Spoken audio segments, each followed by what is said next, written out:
Is the Senate protecting Sara Duterte by killing the impeachment silently? I am not satisfied. These 4 words from Antipolo's 2nd District Rep Sir Romeo Acop sum up the national frustration towards Senate President Francis Chiz Escudero and his leadership, or lack of it, in the impeachment court convened to try Vice President Sara Duterte. This wasn't just a matter of procedure. It's a matter of democracy. The articles of impeachment were transmitted by the House on February 5, 2025.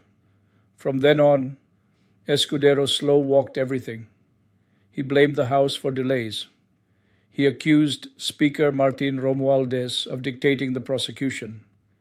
He even issued the summons to Vice President Duterte on the very last day of session, clearly trying to run down the clock. He changed court dates like he was playing with a personal calendar. First, the trial was set for June 2nd, then June 3rd, then June 10th, and then, without warning, the presentation of the House prosecutors scheduled for June 11th was canceled unilaterally by Escudero himself. There was no vote, no consultation, no Senate consensus.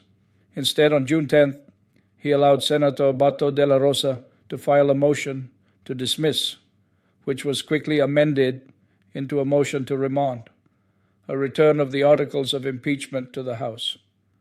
Not a dismissal, but as former Solicitor General Florin Hilbay explained, a functional dismissal, a political maneuver to make the case vanish without ever having to try it.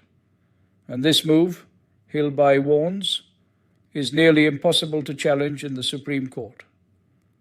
The consequences? The Vice President never got to answer the charges. The House prosecutors never got to present their case. The Senate never acted as a real impeachment court. Senator Risa Hontiveros called it what it is, a constitutional impasse. Senator-elect Leila de Lima condemned it as a mockery of the Constitution.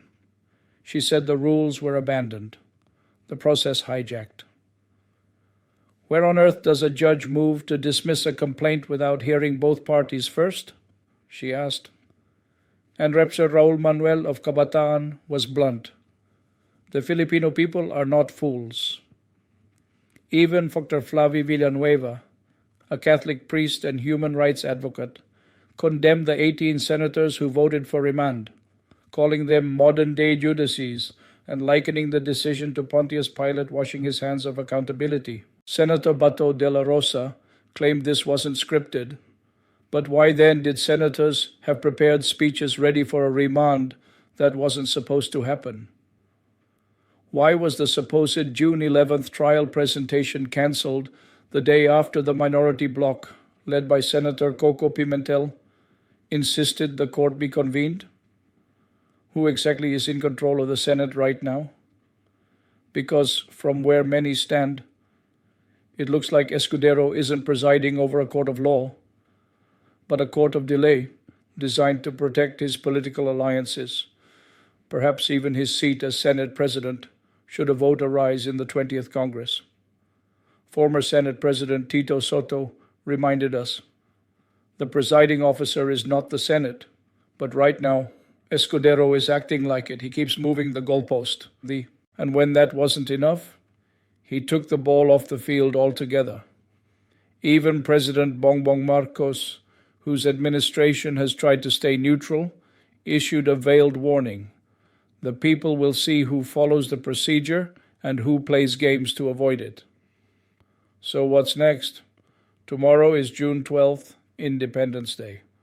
Protesters have promised to take to the streets, especially in EDSA, to demand justice and accountability, not just from the impeached vice president, but from the Senate that refuses to act. This isn't just about Sara Duterte. This is about the Senate's duty to the people, to due process, to truth.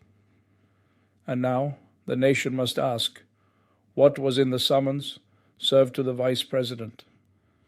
If the articles were already remanded, then what exactly is she responding to? That's the legal void Escudero created. Representative-elect Leila de Lima said it clearly. This is not just a setback. It is a stain on the Senate, on the law, on the very idea that accountability is still possible in this country. But it's not too late to act. Like, share, comment, and subscribe to Ang Kampanero.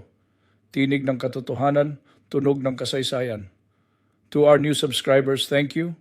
Let's keep ringing the bell for truth and justice.